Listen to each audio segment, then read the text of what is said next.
that's the closest I got to the melody of Usher, Lil Jon, and Ludacris. Yeah.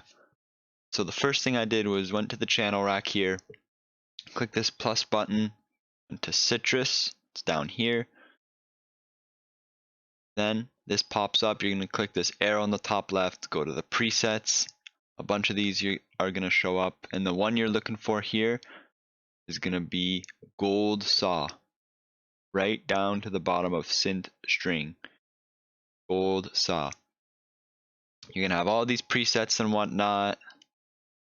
Filter 1, 2, 3, OP 1, 2, main, all this, right?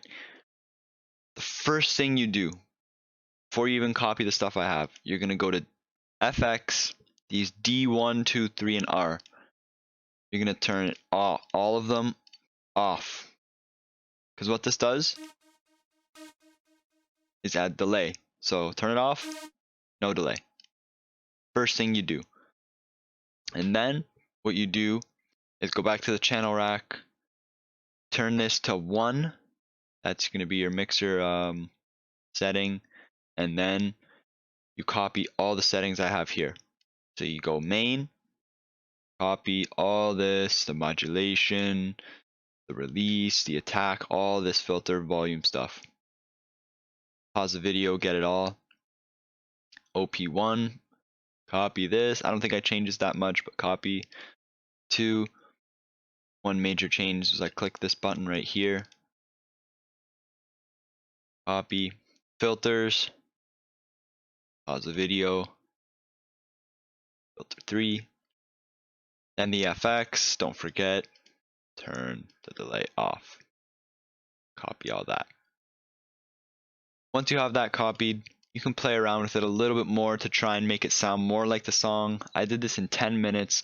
I didn't really spend that much time trying to get it precise, but if you really want it to sound precise, then you can play around with it some more, maybe play with a few levers.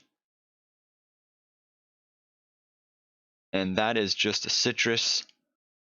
But if you want to know the note placings, if you don't already, it's G, D, G, D sharp, G, D sharp, G, D.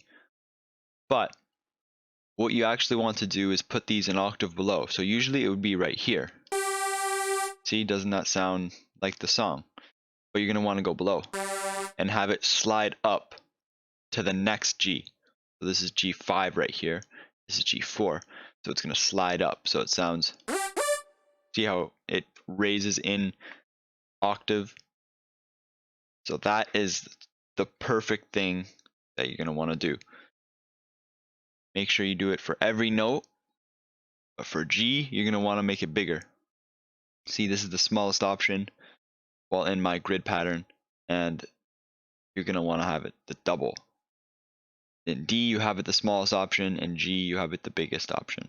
Well, the biggest in that section. So it'll sound perfect like the song. I found any other way isn't really that accurate. I found the slides are the most accurate way to do it. Make sure the BPM is 105. That's the BPM of the song, so that's the BPM we're going to use. Then you go to the mixer here, add a little bit of reverb. Copy these knobs. I don't think I changed them that much. Just see the wet. See how this is the bottom, right? I put it up one little notch. See these little lines? I put it up one line.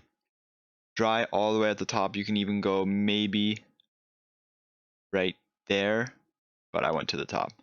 The reverb, just to add some effect and ambience and stuff like that. Then the fruity parametric EQ. I went to the presets here. I was clicking through the radio. You want to go to the radio, and then you want to extend these out like that and just copy what I have here in these exact places. Maybe play around with it a bit, see if you can get it to sound like the song more. But this is the base of what you need to do. And if you have a little bit more time, want it to sound a little more accurate, add another filter, maybe a compressor.